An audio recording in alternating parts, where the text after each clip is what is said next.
Recebam a paz do Senhor. Gostaria de, nessa noite, agradecer a Deus por tudo que Ele nos tem feito neste tempo e adorá-lo na beleza da sua santidade, louvar a Deus pela sua vida, você que já chegou. Hoje nós vamos, como já proposto, nós vamos iniciar uma nova maratona de estudos, desta feita no livro de Salmos. E hoje eu quero iniciar a minha fala falando do primeiro salmo. É lógico que, de forma muito racional e dentro de uma organização do próprio livro, nós não vamos conseguir falar os 150 salmos. Mas nós pretendemos, nas próximas terças-feiras, falar aqui de salmos importantes, que, entre outras coisas, vão nos trazer algumas orientações de como devemos nos comportar enquanto crentes em Jesus. Hoje, na proposta do Salmo 1, eu gostaria de tematizá-lo sob a perspectiva do tema duas escolhas, dois caminhos. Duas escolhas e dois caminhos. E para isso eu quero convidar então os irmãos para que nós façamos menção dos 6 primeiros versos do Salmo 1. Todos encontraram? Podem dizer amém? Bem-aventurado o varão que não anda segundo o conselho dos ímpios, nem se detém no caminho dos pecadores, nem se assenta na roda dos escarnecedores.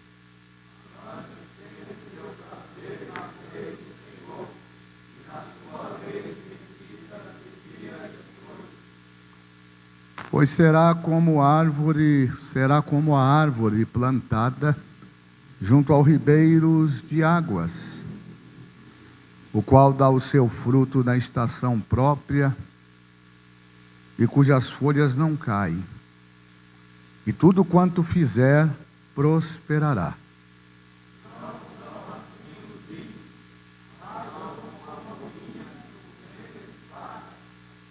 Pelo que os ímpios não subsistirão no juízo, nem os pecadores na congregação dos justos. Porque o Senhor conhece o caminho dos justos, mas o caminho dos ímpios perecerá. Vamos orar ao Senhor. Maravilhoso Deus e eterno Pai, somos agradecidos ao Senhor por todo o bem que o Senhor nos tem feito, pelo teu cuidado, pelo teu grande amor, e queremos nesta noite, no início desse estudo sistemático, que vai abranger e abordar o livro de Salmos, que nós possamos, Senhor, dele e destes ensinamentos extrair lições maravilhosas, para que sejam estas aplicadas à nossa vida espiritual. E ajude a tua igreja, traga corações receptivos nesta noite, traga mentes abertas e preparadas para receber a tua palavra, sem qualquer tipo de censura, sem qualquer tipo de questionamento. Que a tua palavra tenha a primazia, que a tua palavra tenha liberdade de, sendo enviada, se destinar a cumprir aquilo para a qual ela foi enviada. Trabalha no coração dos teus filhos, trabalha no meu coração. Nos dá, Senhor, o equilíbrio espiritual necessário para que possamos, nesse ambiente de contraste, nos revelar, nos encontrar e mostrar quem de fato nós realmente somos à luz da tua palavra, porque fazendo assim, o teu nome será glorificado, a tua igreja continuará avançando para a glória do nome de Jesus. Amém. Tome assento, glorificando o nome do Senhor. Hoje nós iniciamos um novo período de ensino, e eu queria nesta oportunidade trazer aqui algumas importantes observações que estão contidas no livro. Neste livro tão maravilhoso, que também no mundo teológico é conhecido como Saltério. Saltério porque os salmos, eles compreendem a junção de pelo menos 5 livros. E eu gostaria de fazer, antes de entrar propriamente no capítulo 1, eu gostaria de fazer uma introdução acerca do que nós vamos estudar aqui. 2 observações aqui são importantes e elas são dignas de serem observadas. Desde os tempos antigos, os 150 salmos, eles são organizados em 5 partes. O livro de Salmos, ele demorou cerca de 1000 anos para ser escrito. Ele começou sendo escrito ainda por Moisés, no ambiente da peregrinação do deserto. Boa parte deste tão abrangente livro acabou por ser concluído já no final do cativeiro babilônico. E o livro de Salmos, ele tem como característica principal a autoria de vários personagens. Nós temos a participação não só do rei Davi, e a gente tem que tomar muito cuidado com isso. Isso é a título de informação, notinha de rodapé. Davi não é o responsável pela escrita dos 150 salmos que estão divididos nesses 5 livros. Mas ele tem boa parte da autoria desses salmos. Mas nós não podemos esquecer que Moisés também tem uma grande participação. Moisés, por exemplo, escreve o Salmo 90. Nós temos também os filhos de Coré, ou os filhos de Corá.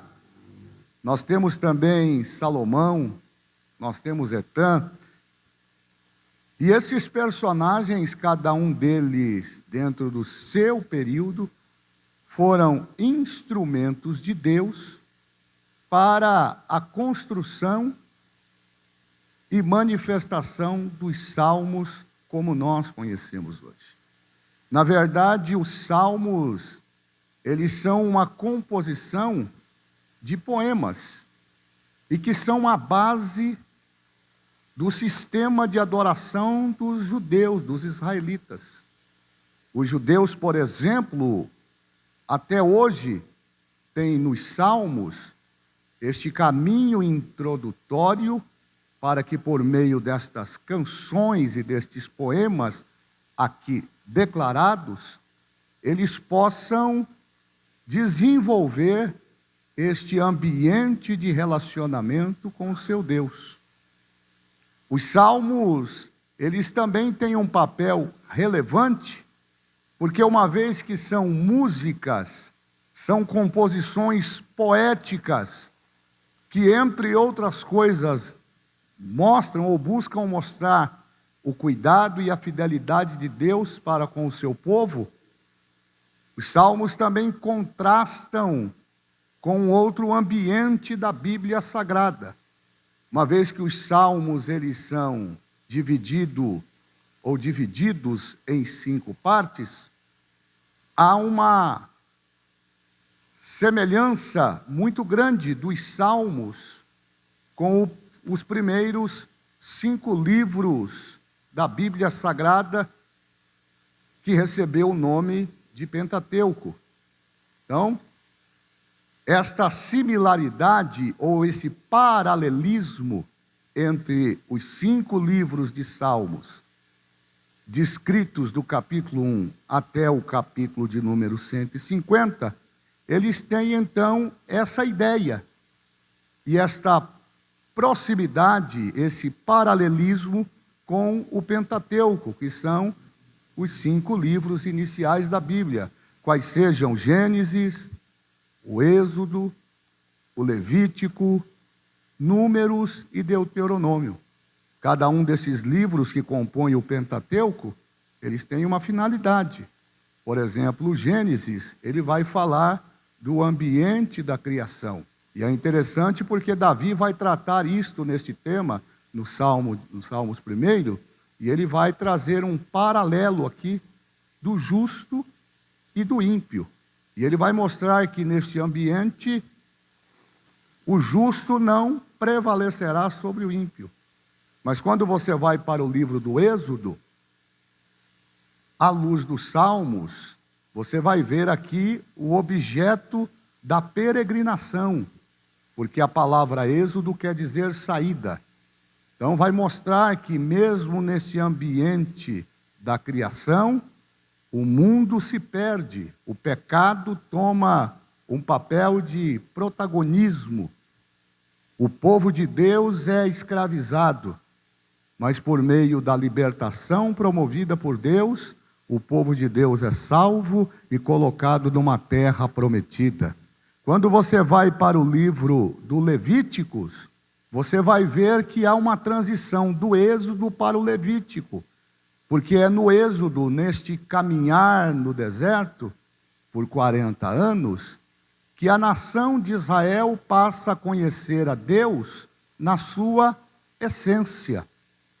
Eles conhecem a Deus experimentando diversos desafios. E é lá no deserto que Deus prova o comportamento do povo. É lá no deserto que os verdadeiros adoradores de Deus são revelados. E também é lá no deserto que Deus resolve exterminar boa parte do povo, permitindo somente que os seus filhos adentrassem na terra prometida. E é também lá, neste ambiente de peregrinação, que através do livro de Levíticos, Deus estabelece as regras de comportamento, os rituais, as leis morais, as leis cerimoniais, as leis sociais, tudo com o objetivo de educar e de mostrar ao povo que o mesmo Deus que cria é o Deus que liberta e também é o Deus que educa.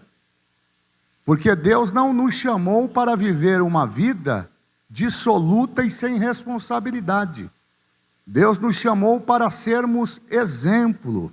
Deus nos chamou, nos tirou deste mundo vil de pecado e nos colocou numa posição de proeminência para que o mundo possa ver em nós o cheiro de Cristo, eles possam perceber o exalar do cheiro de Cristo em nós, para que eles possam ver a luz de Cristo em nós, para que nós não façamos a diferença pela roupa que a gente veste, porque roupa todo mundo tem, roupa todo mundo veste. O ambiente da espiritualidade não está atrelado ao meu guarda-roupa. Não é a minha roupa que vai dizer se eu sou mais ou menos santo. Não é isto. Não é o meu cabelo, não é o tempo que eu tenho na igreja, não é a placa da igreja, não é a denominação a qual eu pertenço que vai me diferenciar daquele que não conhece a Deus, mas é justamente o poder transformador da palavra que quando entra dentro do meu coração, ela não produz uma mudança de fora para dentro, mas de dentro para fora. Se eu era um criminoso, não sou mais. Se eu era ladrão, não serei mais. Se eu era um prostituto, não serei mais. E por quê? Porque Paulo vai escrever na segunda carta aos Coríntios, capítulo 5, se alguém está em Cristo, nova criatura é. As coisas velhas se passaram e tudo se fez novo. Então é este o ambiente dos Salmos. Deus vai estabelecer, ainda no ambiente do Pentateuco, o livro de Números, o livro de Deuteronômio, de maneira que essa junção destes 5 livros trazem nos seus 5 agrupamentos lições importantes, e é isso que eu quero destacar aqui com você. Por exemplo, o primeiro livro do Saltério aqui, colocado, ele compreende o seu capítulo de número 1 até o capítulo 41. Esse é o primeiro livro. O segundo livro vai abranger o capítulo 42 até o Salmo 72.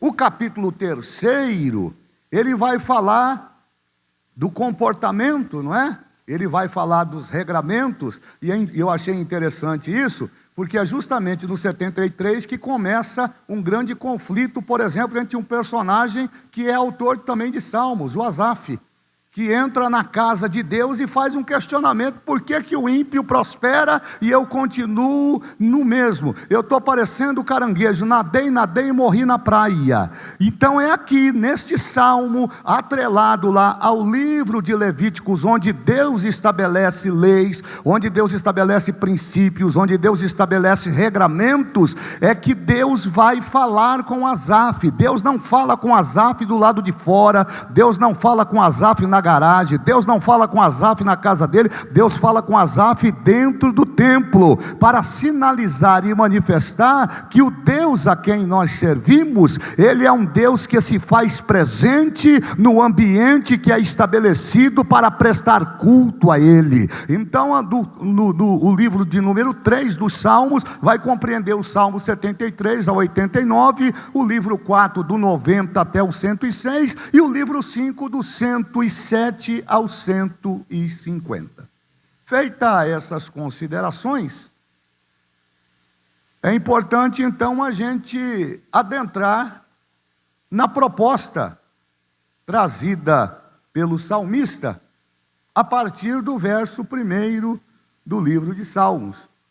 Então o livro de Salmos, no seu capítulo 1º, ele vai servir aqui para nós como uma introdução de todo o contexto e criação deste saltério, deste conjunto de livros que formam os 150 salmos.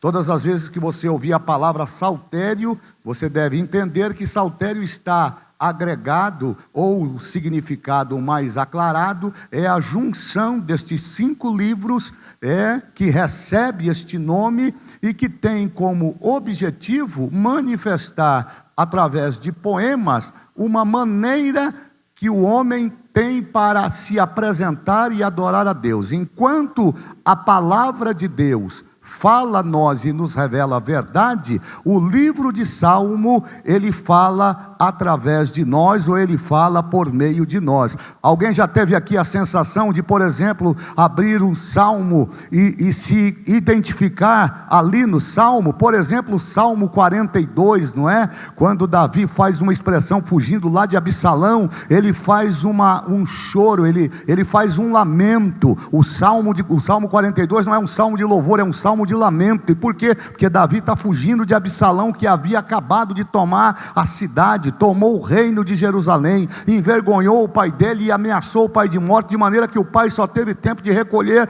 os outros filhos, as mulheres, e saiu correndo. E é no Salmo 42 que Davi faz uma declaração de lamúria, de tristeza, dizendo que assim como o servo clama ou brama pelas águas, a minha alma suspira por ti. E é lá no Salmo 42 que Davi traz uma coisa interessante. Ele traz uma reflexão acerca da onde está Deus quando a gente está em apuro, porque o sentimento é esse: quando a gente está em apuro, a gente se sente só, parece que todo mundo foge, os amigos fogem, os parentes fogem, as pessoas que estão no nosso derredor fogem, e aí o inimigo aparece nos questionando, questionando e perguntando: onde é que está o teu Deus mesmo? Aonde é que o teu Deus está, o Deus que você diz que você serve? Mas é nesse ambiente de lamentação que Davi também vai declarar que nós precisamos ter maturidade, porque um abismo chama outro abismo. Se a gente não entender o momento da provação, nós podemos entrar por um caminho e não conseguir sair dele. Então este é o ambiente. Então, num primeiro momento, este Salmo primeiro, ele vai servir como uma espécie de introdução para todo o livro de Salmo, e ele tem uma característica muito interessante.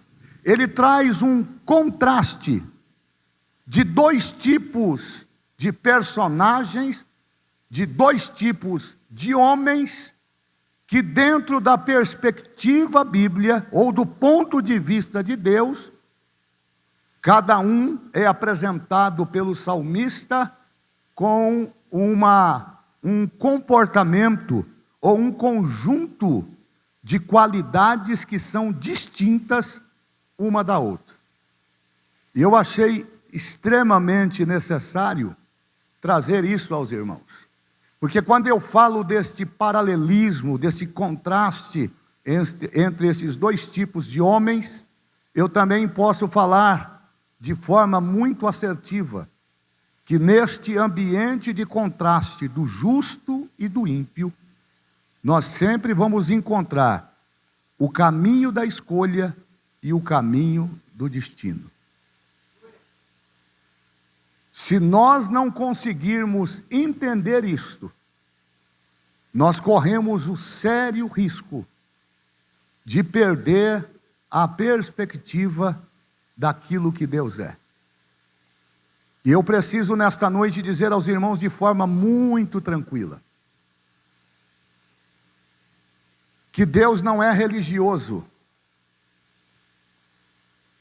Eu tenho dito seguras vezes aqui que Deus não faz parte de nenhuma instituição, quer católica, quer evangélica, quer protestante, quer liberal. Preciso afirmar aos senhores e às senhoras que me ouvem que Deus não é evangélico. Deus não é da Assembleia de Deus, pastor Davi.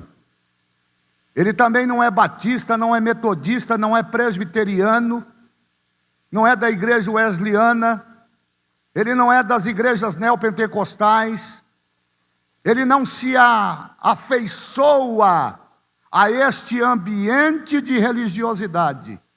Então quem é esse Deus que os salmos apresentam? Esse Deus é o Deus que Moisés revela no Salmo 90, verso de número 2. Desde a antiguidade, em tempo e fora de tempo, tu é Deus. Deus sempre existiu e vai continuar existindo, independente do meu achismo, do meu questionamento, das minhas insinuações e das minhas ações com relação à sua atividade no mundo espiritual. Então é dentro deste ambiente que a Bíblia vai nos trazer aqui algumas orientações interessantes. E o que é que o texto está falando inicialmente? O Salmo 1, nos 3 primeiros versos, e eu quero tentar trabalhar hoje somente esses 6 versículos, quero falar de cada um deles. No verso 1, o texto começa dizendo assim: bem-aventurado o varão que não anda segundo o conselho dos ímpios, não se detém no caminho dos pecadores e nem se assenta na roda dos escarnecedores. Se você é um leitor assíduo da Bíblia, você vai perceber que o salmista começa apresentando características de quem, de fato, vive uma vida de felicidade, mostrando o seu comportamento. E o comportamento apresentado pelo salmista de uma pessoa feliz está atrelado num ambiente de progressismo. Basta que nós observemos a a junção dos verbos. O salmista aqui vai abordar 3 verbos importantes no texto. O primeiro verbo é o verbo deter. Ou melhor, é o verbo andar. Bem-aventurado o varão que não anda. O que é andar? Andar é estar em movimento. Logo, andar não é estar estático, não é estar parado. Quem anda está continuamente em movimento. Mas o salmista começa falando aqui do ambiente, pastor Davi Gregório, do conselho. E antes de eu entrar no verbo andar, eu quero falar um pouco do conselho. Porque o salmista está dizendo para a gente aqui que é bem-aventurado, é bem-sucedido, porque a palavra bem-aventurado quer dizer bem-sucedido, e também feliz, não é? Então, numa junção e numa tradução mais organizada, o que o salmista está propondo aqui é uma receita para uma vida feliz. O Dr. John Piper, ele escreve uma frase muito interessante que me chamou a atenção.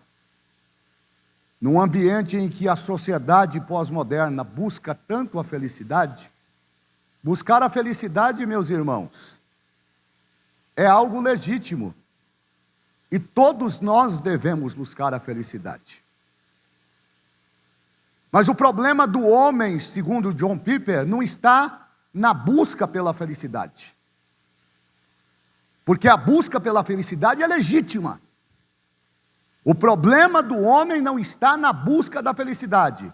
O problema do homem está em se conter com a felicidade. Porque a felicidade para o homem sempre será resultado das suas escolhas. E o salmista está trazendo um contraste aqui de 2 personagens. Do justo, que vive uma vida de felicidade, e do ímpio, que vive uma vida de aparência.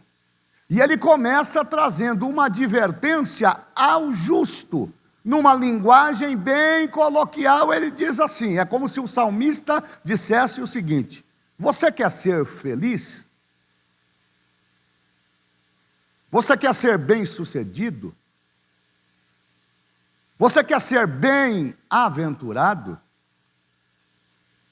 Então, receba aí.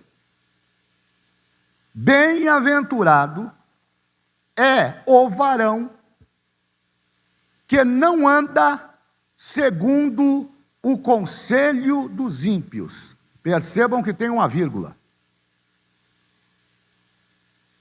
O que é o conselho dos ímpios aqui? O conselho do ímpio aqui está atrelado ao sistema em que os seres humanos estão inseridos em regra geral. É aquilo que nós chamamos de cosmovisão. É através dessa cosmovisão que nós construímos os nossos valores, que nós construímos os nossos relacionamentos e também formamos aquilo que nós chamamos de caráter. Nós somos influenciados por um ambiente que constrói em nós uma personalidade. E uma vez que o livro dos Salmos, ele tem esse papel não só de louvar, de trazer um momento de reflexão, um momento de lamento, ele também tem como objetivo fundamental dentro deste ambiente de paralelismo ou de comparação, mostrar a diferença de quem serve para quem não serve. Então, quando a gente fala aqui, quando a gente olha para o texto e encontra essa palavra, conselho, nós vamos perceber que o conselho aqui, ele é uma ação promovida pelo ímpio, e o salmista dá nome, e faz uma advertência: você quer ser feliz? Não ande segundo o conselho do ímpio. eu achei fantástico isso aqui, porque a gente lê e não percebe. Quem é esse personagem ímpio aqui? O ímpio não é só aquele camarada que pratica impiedade. Nos termos colocados pelo salmista, o ímpio aqui, apresentado pelo salmista, ele é aquele indivíduo que não está nem aí para Deus.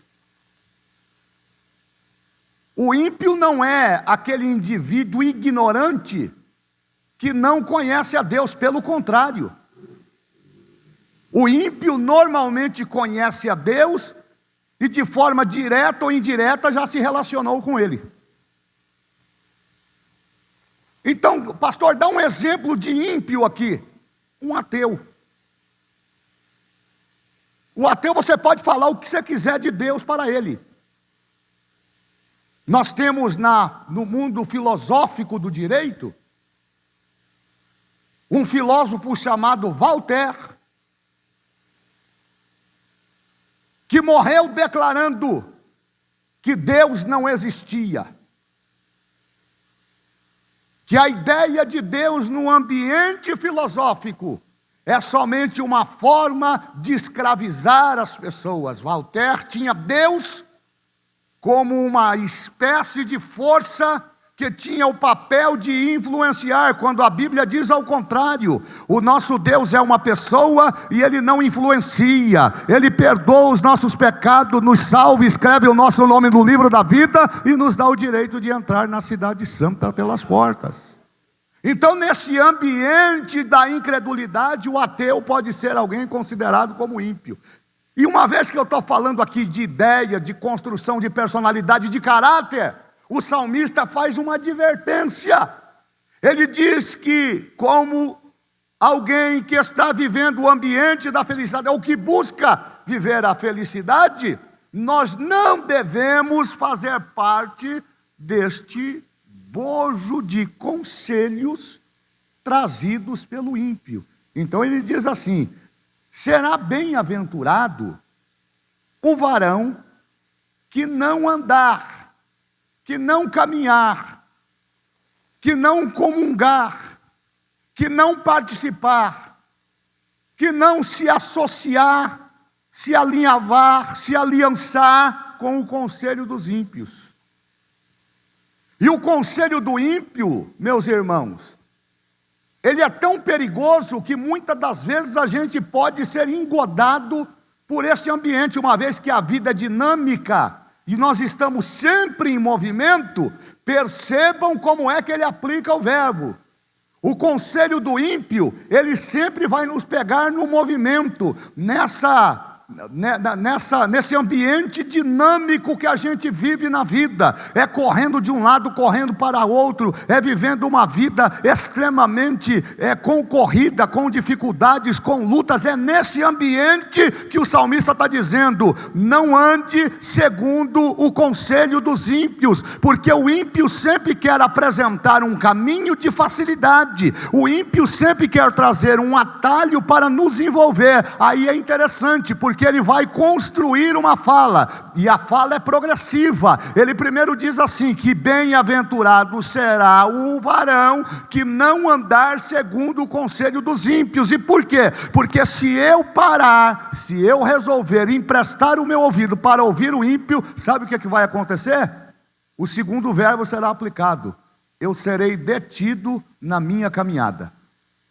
Aí ele diz assim: então é bem-aventurado o varão que não anda no conselho dos ímpios, olha só, e não se detém no caminho dos pecadores. Há uma distinção aqui entre o ímpio e o pecador. Porque quem é o pecador aqui? O pecador é aquele indivíduo que conhece os efeitos do pecado. Diga-se de passagem que a tradução da palavra pecado, no seu original grego, é amartia. E a resolução final da palavra amartia quer dizer errar o alvo. Então, quando o salmista está apresentando aqui o ímpio e nos advertindo a não sermos influenciados pelas modas, pelas tendências, pelas falas trazidas, por exemplo, pela sociedade pós-moderna, dentro de uma cosmovisão, aqueles noticiários que só trazem desgraça, aquelas notícias que só trazem desprezo, que só trazem tristeza, aqueles comentários que muitas das vezes são transmitidos no ambiente de trabalho, no ambiente televisivo, no ambiente escrito, através dos jornais, através das revistas. Quando o salmista está falando que o segredo da felicidade é se afastar do conselho do ímpio e não se deter na roda dos pecadores, ele está também apresentando uma segunda situação, porque uma vez que eu estou caminhando, se eu empresto o meu ouvido para ouvir o que o ímpio tem para dizer através dos seus conselhos, eu serei fisgado e engodado pelo pecado, o meu alvo será redirecionado, eu vou perder a minha direção, eu posso até estar no caminho certo, mas eu me deixei influenciar pelo conselho do ímpio. E aí o pecador, que é outra situação, é aquele indivíduo que vive uma vida dissoluta, que vive uma vida descomprometida, é aquele indivíduo que, numa palavra bem formal aqui, ele flerta com o pecado. Quanta gente flertando com o pecado dentro da igreja. Então o conselho do ímpio, porque para você flertar com o pecado, primeiro você precisa ser influenciado.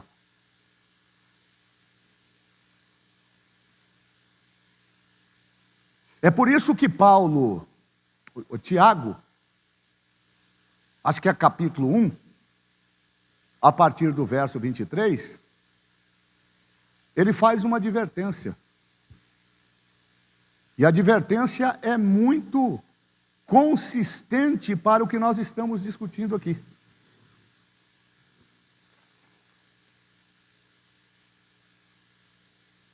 E é nesse ambiente que Tiago vai construir uma fala. Quem é que pode ler para mim aí? Vamos ler, Tiago 1, 23. Já está aí já? Porque se alguém é ouvinte da palavra e não cumpridor, é semelhante ao varão que contempla ao espelho o seu rosto natural. Mas tem uma coisa interessante, volta um pouquinho, coloca no verso 21, só para a gente ajustar, porque é disso que eu quero falar. Quem é? A igreja pode ler comigo? 1, 2, 3. Pelo que, rejeitando toda imundícia e acúmulo de malícia, recebei com a mansidão a palavra em vós enxertada, a qual pode salvar a vossa alma. Eu já falei isso aqui para vocês numa outra oportunidade, do verbo salvar aqui, cuja tradução no original grego é sozo, S-O-Z-O. E a salvação aqui está colocada em termos de arrebatar de um perigo eminente. Tiago está dizendo que nesse ambiente do conselho do ímpio, nós devemos rejeitar toda imundície e acúmulo de maldade ou de malícia. Por quê? Porque normalmente o ímpio, ele não tem outro tipo de conselho para dar quem está no caminho. Se você faz parte de uma roda onde só existem ímpios, você só vai ouvir imundícies, malícias. Aliás, eles têm um conceito bem aclarado acerca do nosso comportamento e das nossas escolhas.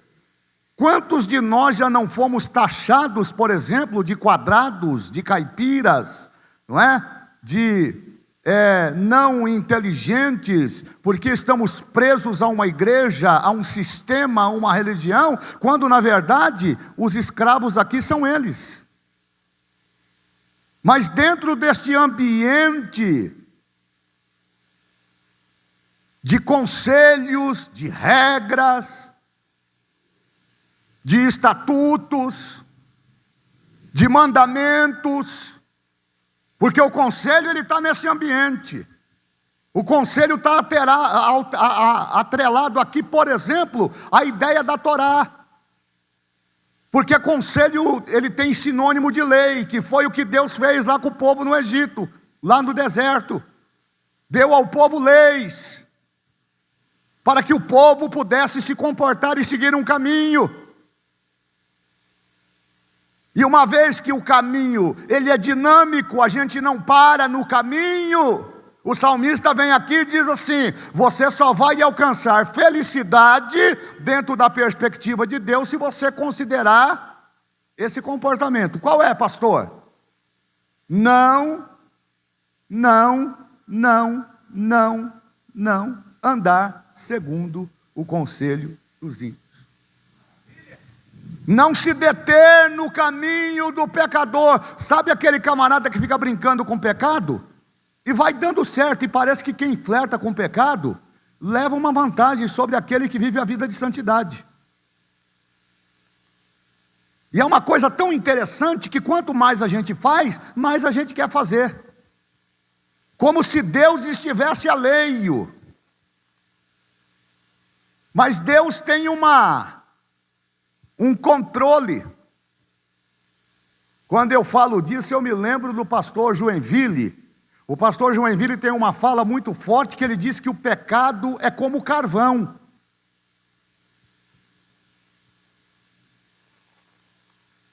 Você já pegou o carvão? Esses dias atrás eu fui limpar a churrasqueira lá, assou lá umas asinhas de frango, e ninguém quer limpar a churrasqueira.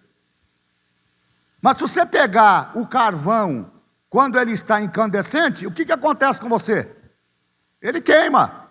E o que você faz para limpar o ambiente da churrasqueira? Você espera esfriar. E embora o carvão não queime, irmã Marilene, porque ele já está frio, se você tiver com uma roupa destacada e ele cair na roupa, ele suja. Assim é o pecado. Ele não te queima, ele te dá prazer. Quanto mais faz, mais eu quero fazer. Mas você não pode esquecer que ele está sujando. E você tem que ter a consciência que não é que Deus está tolerando isso, porque Deus se agrada disso, porque Deus não tem comunhão com o pecado. Deus não anda com o pecado e não está no meio do pecado. O pecado tem que ser visto como aquela fatura lá do cartão que a gente compra, né? Coisa do inimigo isso aí, para quem tem cartão de crédito e não sabe usar. Compra o mês inteiro e esquece que no final do mês vai chegar a fatura. E dura coisa é chegar a fatura e você pagar só o parcial. Você vai cair no crédito rotativo e quando você perceber, você está embaraçado. Olha só como que tem o contraste. Você está embaraçado, porque no outro mês a dívida dobra. Olha o que o salmista está dizendo: é bem-aventurado o varão que não anda segundo o conselho dos ímpios, porque se você ouvir o ímpio, você vai parar, ele vai te deter. Então o salmista está dizendo: não ande no caminho do ímpio e não se detenha na roda dos pecadores. Não sente, meu irmão, não faça acordo. Não, mas isso não tem problema não. Nós estamos agora na geração do politicamente correto. Casal de namorado dormindo, fazendo sexo. Não, não tem problema não. Eu vou casar. Crente comprando e não pagando. Vivendo uma vida de promiscuidade. E pode perceber que essas pessoas não avançam, porque há um paralelo, há uma distinção do justo para o ímpio. Pode até ser, irmão Aguinaldo, que as coisas estejam mais ou menos equilibradas, mas no final, no frigir dos ovos, quem vai prevalecer é aquele que é fiel ao nome do nosso Deus. Então percebam que dentro de um ambiente progressivo, o salmista começa usando o verbo andar, dizendo: não ouça o conselho dos ímpios. Não ouça, não dê ouvido, não pare. Não ande segundo o conselho dos ímpios. Uma vez que você não deve andar, você também não deve parar. Porque a palavra deter aqui, Wesley, está em termos de estagnação. Como é que o pecado se manifesta, irmãos? Eu acho que é Tiago que fala. Começa por onde o pecado? Pelos olhos. Acho que é a primeira epístola de João, capítulo 2, se não me engano, versos 12, 13, talvez, eu não tenho agora certeza, mas vocês podem até verificar aí. O 15 vai falar, eu acho que é o 15, de 15 a 17, é isso aí. 2 do 15 ao 17. Dá aí para colocar na tela aí? Capítulo 2 da primeira epístola de João, versos 15. Olha lá como é que nasce esse trem aí. Vamos ver aí. Pode deixar aí. Não ameis o mundo e nem no que no mundo há. Se alguém ama o mundo, o amor do Pai não está nele. Pronto, aqui tem uma definição aclarada do perigo de ouvir o conselho do ímpio. Aqui existe um imperativo direcionado. Não ameis. Ele está colocado em termos imperativos. Não ame o mundo. E o mundo aqui, irmão Léo, ele está colocado num ambiente de sistema.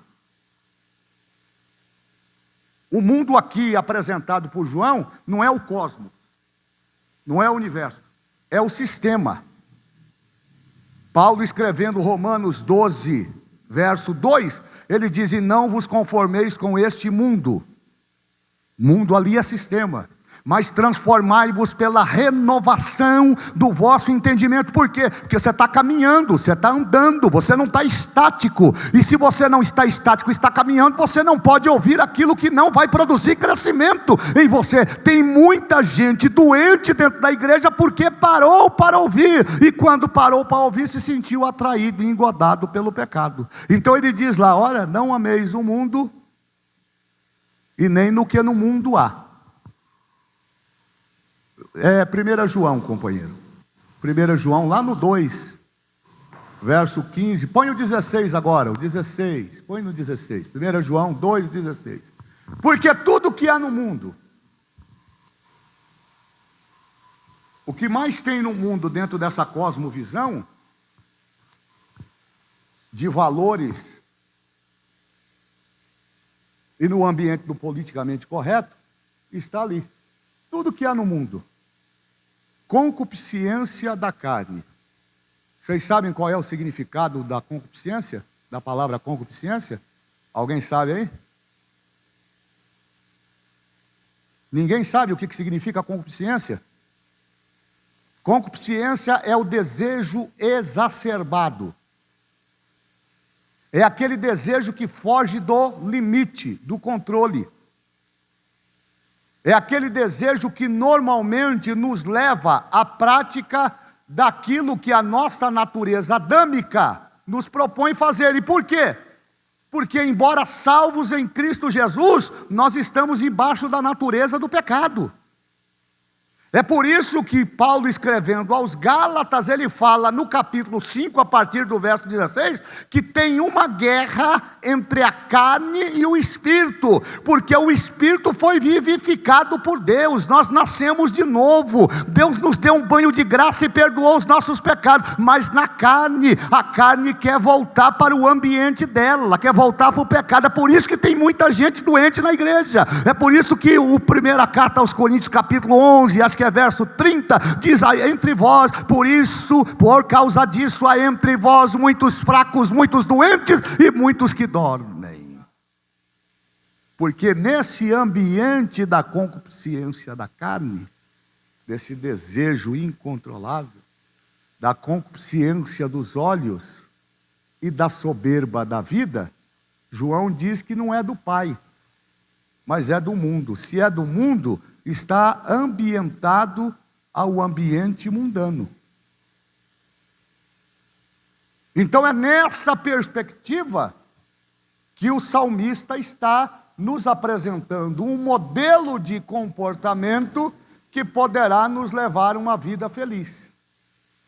Então, o que é que eu posso fazer para ter uma vida bem-sucedida? Num primeiro momento, o salmista disse: não ande segundo o conselho dos ímpios, não se detenha no caminho dos pecadores. Irmão, você vai no churrasco no final de ano na sua empresa. Tem 50 incrédulos e só você de crente. Você vai fazer o que lá? Não, eu vou me socializar.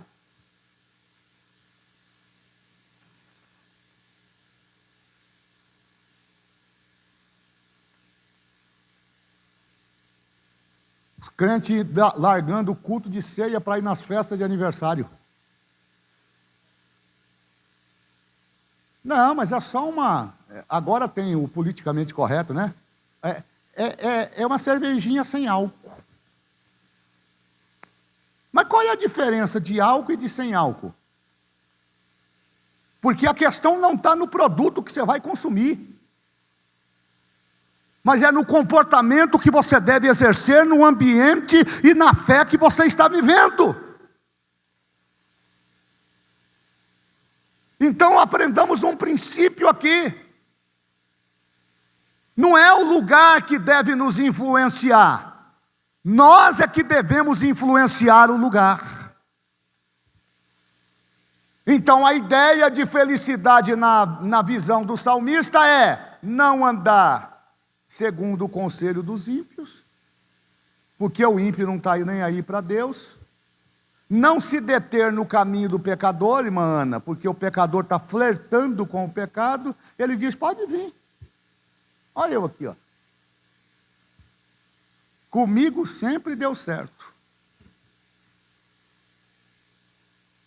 E eu aprendi na minha vida cristã, irmãs e irmãos, uma verdade empírica. O diabo ajuda a fazer. Mas uma coisa que ele não faz é te ajudar a esconder.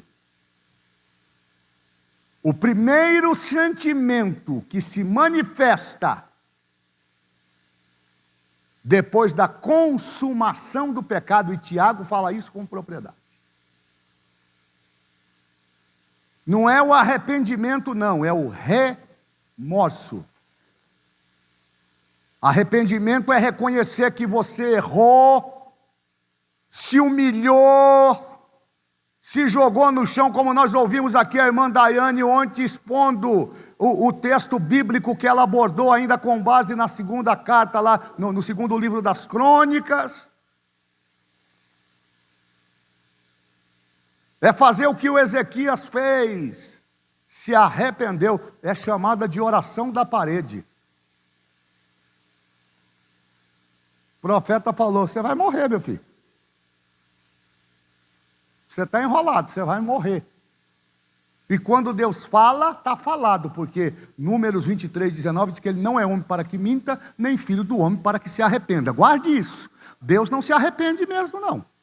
Porventura diria e não faria? Falaria e não confirmaria? Então, pastor, o que aconteceu? Porque ele mandou Isaías voltar lá, e a irmã aplicou muito bem aqui.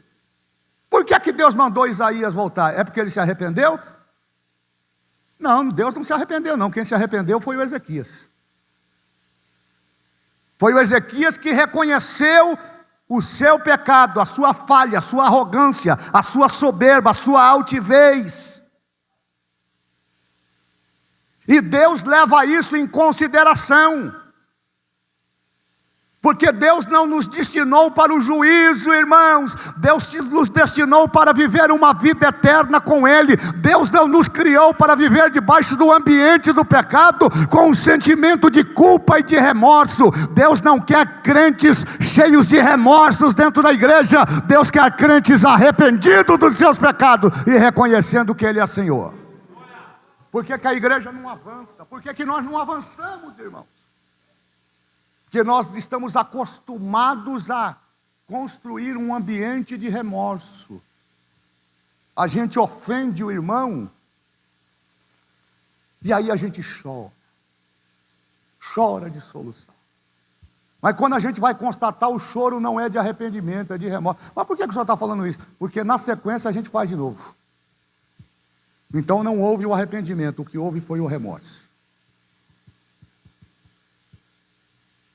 Mas nessa noite o salmista está nos dando aqui, nessa gama de estudos que nós vamos trabalhar dos salmos, um caminho para ser feliz. Agora eu quero didaticamente, porque isso aqui também é didático, eu quero que você se volte para o seu irmão e pergunte assim para ele, você quer ser feliz?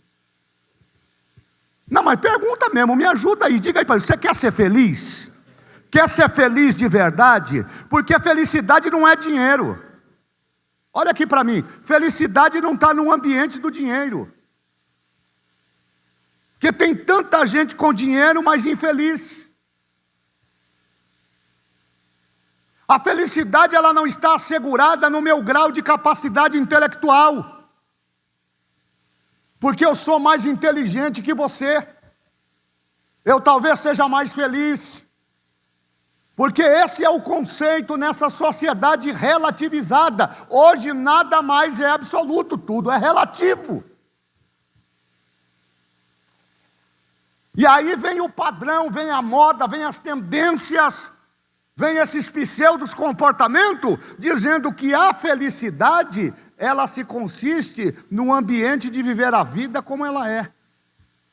Aí não contrasta com a Bíblia, porque a Bíblia está dizendo que o ambiente de felicidade, à luz do propósito de Deus para a tua vida, está atrelado em 3 básicos princípios. Não ouvir o conselho, não andar no conselho do ímpio, não se deter no caminho do pecador, e o terceiro, olha como que é progressivo, andar, deter e assentar-se. Ele vai aplicar o verbo assentar. O que é assentar? Professora Isabel está ali. Assentar, a melhor definição de assentar é parar e relaxar. Assentar é descansar. Olha o que o salmista está falando que a gente não deve fazer se a gente está buscando felicidade. Você não deve se assentar na roda dos escarnecedores. O escarnecedor, ele tem um pouquinho do ímpio e ele tem um pouquinho do pecador. Porque para o escarnecedor, não há limite. O escarnecedor brinca com a santidade de Deus. O escarnecedor afronta a santidade de Deus. Eu fico escandalizado, e agora nós estamos aí na fase dos startups, que são personagens que lotam teatros. E eu fico pensando como é que tem pastor que se reserva a este papel, cada um. Eu não estou fazendo uma crítica destrutiva, não, é construtiva a minha crítica. Eu tenho dificuldade de entender isso. De levar showmans na igreja para fazer as pessoas rirem. O que nós precisamos não é de rir, não, irmão. Nós precisamos é de chorar. Nós precisamos chorar. Nós precisamos mudar de vida. Nós precisamos deixar de mentir. Precisamos deixar de brigar. Precisamos deixar de avareza, de mesquinhez. E precisamos olhar para a cruz de Cristo, se a gente quiser ir para o céu. Então o salmista agora faz uma advertência forte. Ele diz que também será feliz e bem-sucedido quem não se assentar na roda dos escarnecedores.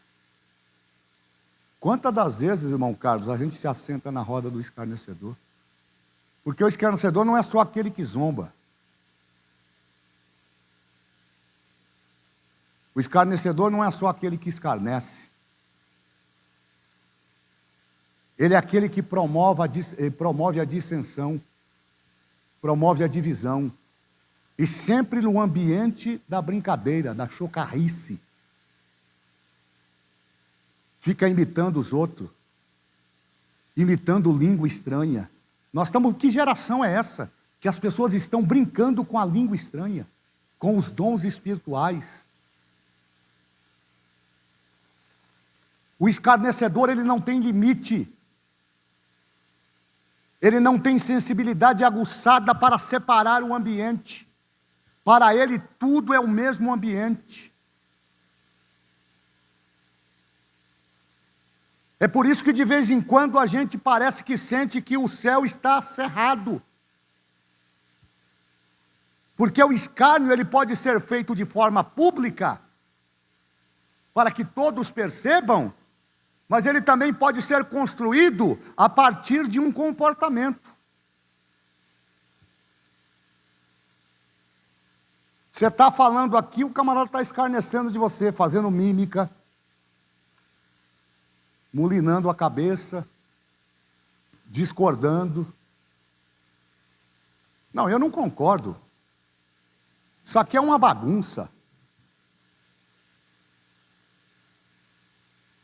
Então o salmista está reprovando esse tipo de comportamento. E ele está dizendo que esses indivíduos que buscam felicidade devem se ater a isso. Nós devemos observar isso. Então, num primeiro momento, é não se assentar, não andar no caminho, não andar segundo o conselho do ímpio, não se deter no caminho dos pecadores e nem se assentar na roda dos escarnecedores. Então, qual é a regra para se ter uma vida feliz na perspectiva do que o salmista está apresentando para a gente aqui? Ele dá a receita. Vamos lá para o verso de número 2. Vamos recitar juntos? Verso 2? Vamos lá? 1, 2, 3.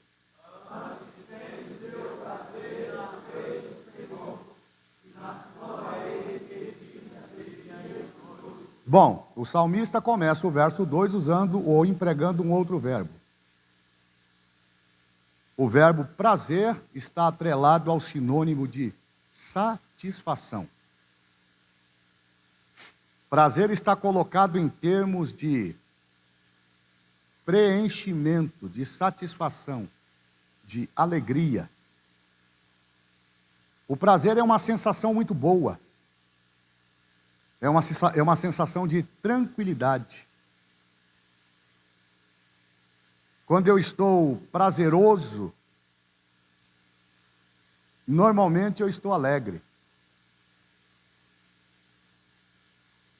É impossível que alguém que viva um ambiente ou êxtase do prazer esteja amargurado.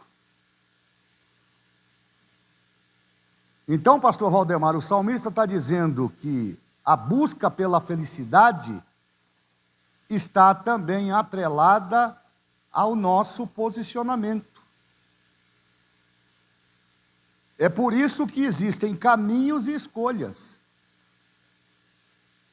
O que é que vai me levar a uma vida feliz? Não andar no conselho de ímpio, não se deter no caminho de pecador e não se assentar na roda de escarnecedor. São 3 básicos princípios que me levarão ao ambiente da felicidade. Mas como se manter nesse ambiente é a pergunta que nós devemos fazer. E o salmista responde. Ele diz que a felicidade consiste em uma decisão. E a decisão é minha, de não andar no conselho, de não se deter no caminho e de não se assentar na mesa. Isso é uma escolha. Então eu quero ser feliz. Para ser feliz, eu não vou andar segundo o conselho, não vou me deter no caminho e não vou me assentar na mesa dos zombadores. E o que é que eu vou fazer? Eu vou fazer com que a minha vida ela seja moldada na praticidade apresentada pelo salmista no ambiente da satisfação pessoal. O que é que me garante esta continuidade da felicidade? Ele responde: antes tem o seu prazer na lei do Senhor, e na sua lei medita de dia e de noite. No ambiente da escolha, quando eu decido me posicionar, de antemão, eu já estou dando um grande passo para uma vida de felicidade. Porque ante aqui está colocado em termos de condição. Eu estou escolhendo. Eu não quero. Eu não quero o quê? Eu não quero andar no conselho do ímpio. Eu não quero me deter no caminho do pecador. E eu não quero fazer parte dessa roda de escarnecedor. Para fazer isso, antes eu vou ocupar o meu tempo no prazer da lei do Senhor. E aí ele apresenta a lei do Senhor não como um fardo, mas como uma satisfação. Antes eu tenho prazer. Ele está dizendo assim, eu me sinto atraído. Eu sou envolvido pela lei do Senhor. Lei lá do Pentateuco, da Torá. Regra de comportamento para educar. A lei do Senhor. E nessa lei eu medito de dia e de noite. Ele está falando do quê? Da palavra. Ele está dizendo que o crente que conhece a palavra, ele tem vida resolvida. O crente que tem intimidade com a palavra, ele não se embaraça com as coisas desta vida. O crente que conhece a palavra, como diz o salmista, ele não anda em escuridão. O salmista declara: lâmpada para os meus pés é a tua palavra, e luz para o meu caminho. Para quem anda meditando na palavra, não tem tropeço, ele não é pego de surpresa. O diabo não pode com ele. Por quê? Porque o diabo não tem medo do diploma, não tem medo do anel, não tem medo da condição social, mas se tem uma coisa que ele respeita, é o crente que conhece a palavra. O crente que conhece a palavra, ele tem a autoridade de Deus. Você olha para Jesus sendo tentado no deserto, você não vê Jesus se apresentando com a credencial e dizendo: você sabe com quem que você está falando?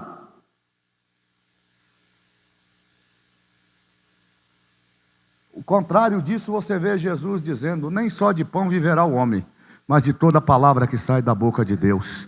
Não tentarás ao Senhor teu Deus, somente a Ele adorarás e somente a Ele servirá. Jesus venceu o diabo pela palavra. Nós não vamos vencer o diabo vivendo essa vida superficial, essa vida de aparência, essa máscara. Não, a essência da nossa felicidade será resultado de um ambiente de comunhão com a palavra. Viver a palavra, pregar a palavra, comer a palavra, se alimentar da palavra, andar com a palavra e a meditação na palavra vai nos levar a ambientes que nós jamais imaginamos alcançar.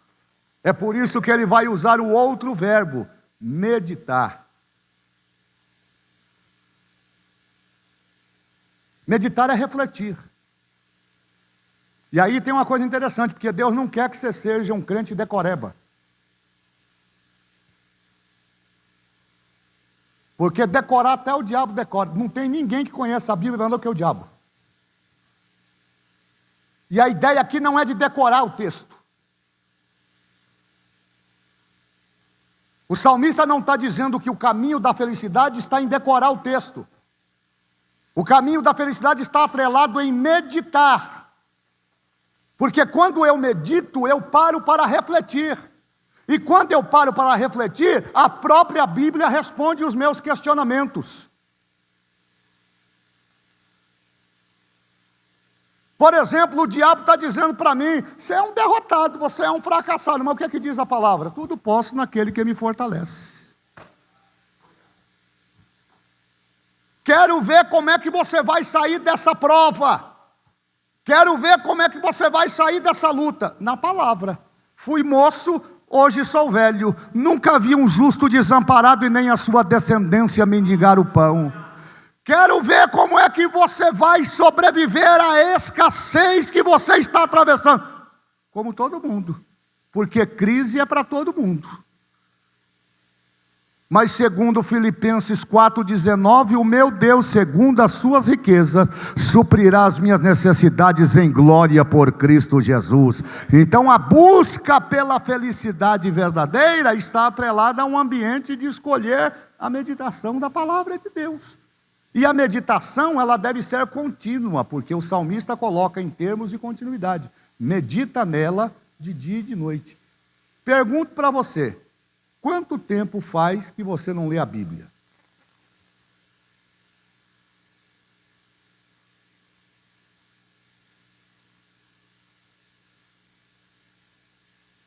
Ou nós estamos pegando a nossa Bíblia e fazendo dela um amuleto. Falei domingo aqui. Que a Bíblia não é amuleto. A Bíblia não é ideia filosófica. A gente abre no Salmo 91 e põe um copo de água lá e está tudo resolvido. Não. A Bíblia não é enfeite, não. A Bíblia é a palavra de Deus, é a boca de Deus. Deus não quer que nós nos alimentemos, com muito respeito à psicologia pós-moderna, aos grandes psicólogos, aos chamados psicólogos cristãos, que tratam das questões aí de trabalhar as emoções, de cuidar aí do ambiente da depressão, que hoje é considerado um problema de saúde pública. Com todo respeito a esses profissionais, a Bíblia não é um livro de autoajuda. A Bíblia não é um amuleto. A Bíblia é a palavra de Deus. A Bíblia é a boca de Deus. A Bíblia é a bússola que nos leva para um ambiente de intimidade com Deus. Quem vive na palavra não vive enganado. Quem medita na palavra não é surpreendido. Quem conhece a palavra sempre vai ter de Deus uma resposta. A Bíblia diz que Deus não fará coisa alguma sem antes revelar aos seus servos o profeta. Se você lê a Bíblia, Deus fala com você. Esse negócio de ficar esperando Deus falar só por meio do profeta, por meio do pregador, do revelador, não vale. A maior profecia é a palavra, a palavra, a palavra. A palavra não só fala, ela revela. O escritor aos Hebreus diz lá no capítulo 4 que ela é tão poderosa que você pode me enganar aqui. Você pode achar que você está me enganando, e muitas das vezes você me engana mesmo, que eu não sei mesmo, eu não tenho a onisciência de Deus, mas ninguém engana a palavra. O escritor aos Hebreus diz que a palavra é mais penetrante do que espada de dois gumes. Sabe o que é a espada de dois gumes? A definição, ela corta dos dois lados. Era muito usado no tempo das guerras, na era medieval. Os soldados afiavam a lâmina dos dois lados, porque isso facilitava a penetração no corpo do seu inimigo, inclusive das couraças de proteção. Olha a comparação que o escritor aos Hebreus faz acerca da palavra. Ele está dizendo que nenhuma filosofia, nenhum conselho de ímpio, nenhuma ideia relacionada à tendência, a costumes, a mandamentos humanos tem prevalência sobre a palavra. O escritor aos Hebreus apresenta a palavra como uma espada de dois gumes, que é apta para entrar no coração, segundo ele, para ir alcançar a divisão da alma, das juntas e medulas da alma e do espírito. Ninguém se esconde do poder da palavra. Então o salmista termina aqui, eu vou terminando também. Então, no terceiro tópico, ele diz por que a felicidade vai se constatar e vai se efetivar se nós adotarmos esse princípio de escolha. Qual é, pastor? Não andar no conselho do ímpio, não se deter no caminho dos pecadores, nem se assentar na roda dos escarnecedores. Antes ter o nosso prazer na lei do Senhor e na sua lei meditar de dia e de noite. O que vai acontecer, pastor? Vou falar hoje só do ímpio, só do justo. Só do justo. Terça eu vou pegar os 6 com o ímpio. O que acontece nesse ambiente de caminhos ou de escolhas e de destino? Qual é o destino de quem recusa ouvir o conselho do ímpio? De quem recusa a se deter no caminho do pecador e se assentar na roda dos escarnecedores, mas escolhe se envolver, ter prazer na lei do Senhor e na sua lei meditar de dia e de noite. Ele dá aqui o resultado dessa escolha. Ele diz no verso 3 que este indivíduo, que é distinto do outro que nós vamos tratar a partir do verso 4, pois será como árvore plantada junto ao ribeiro de águas. Preste atenção que ele vai usar aqui uma linguagem do reino vegetal. Ele vai usar a figura de uma árvore. Ele vai trazer a metáfora de uma árvore. Ele vai comparar o justo a uma árvore, que está lá no reino vegetal. Mas preste atenção que essa árvore não é nativa. Ela não nasceu ali. Na aplicação do salmista, ela foi plantada ali. Você não está aqui porque você merece. Você está aqui porque Deus te tirou lá de fora e te plantou nas proximidades de um ribeiro de águas que são correntes, porque a água parada junta bicho, junta bactéria, traz mau cheiro, mas as águas da palavra, elas são dinâmicas, elas são correntes. Olha o que o salmista está dizendo: pois será como uma árvore plantada junto ao ribeiro de águas. A felicidade é uma regra fundamental para aqueles que foram plantados juntos ao ribeiro de água. A pergunta então que se faz é: onde é que você está plantado? Porque se não tiver plantado junto do ribeiro de águas correntes, você não estará atrelado a essa distinção que ele faz do homem feliz. E aí ele diz mais. Ele diz que essa árvore que é plantada, que é trazida para junto do ribeiro de águas, como resultado deste enxerto, ela passa a produzir fruto na estação própria. Aqui tem uma aplicação muito lógica para isso. O crente que vive a essência da felicidade, ele não fica procurando se autossatisfazer. Porque o Deus que gera nele felicidade, dá a ele na medida certa e no tempo certo. Ele não precisa ficar correndo atrás. Aí tem uma fala muito interessante, que quando a gente tem comprometimento com Deus, não é a gente que corre atrás da bênção, é a bênção que corre atrás da gente. Não é nós que corremos atrás da bênção, mas é a bênção que vai nos alcançar, porque isto é uma palavra de Deus. Então o justo, plantado junto ao ribeiro de água corrente, primeiro, ele dá o seu fruto na estação própria, ele se satisfaz com aquilo que Deus coloca na sua mão, ele vive uma vida de simplicidade, ele vive uma vida de satisfação, e diz: eu estou alegre pelo que eu tenho. Mas tem mais, e aí a gente já vai terminando. Ele diz que esse justo, ele vai falar primeiro de árvore. Árvore simboliza firmeza. A felicidade traz firmeza, irmãos. Depois ele fala de providência. Ele diz que no ambiente da felicidade promovida por Deus, ninguém tem falta de nada. Então o justo é classificado como alguém que é firme, que não tutubeia. E aí tem uma coisa interessante. Salmo 92 diz que o justo é assemelhado às palmeiras do Líbano.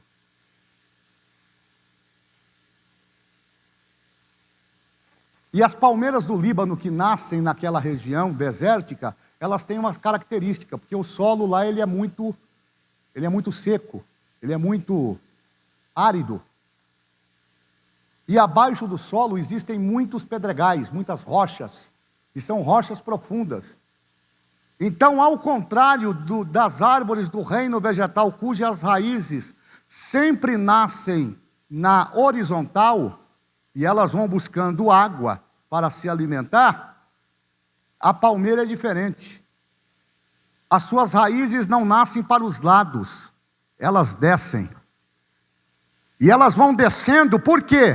Porque à medida em que a raiz vai descendo, ela tem alvo. a árvore plantada junto ao ribeiro, e eu estou falando da comparação do salmista no Salmo 92, a palmeira, ela tem a característica de encontrar lençóis freáticos, para que ela possa subsistir no momento da adversidade e do calor tenebroso do deserto. Então, quanto mais rochoso é o terreno, mais resistente e resiliente é a palmeira. Ela dá a volta, ela passa por cima, ela vai de lado, ela encontra um caminho, mas quando ela encontra uma fresta, que ela encontra o lençol freático, aí ela se alimenta. Sabe o que acontece? As suas raízes vão se fortalecendo em volta daquelas pedras, e aí quando as tempestades do deserto vêm, essas palmeiras, elas com 8, 9 metros de altura, elas começam a balançar, e à medida em que o vento vai aumentando a sua intensidade,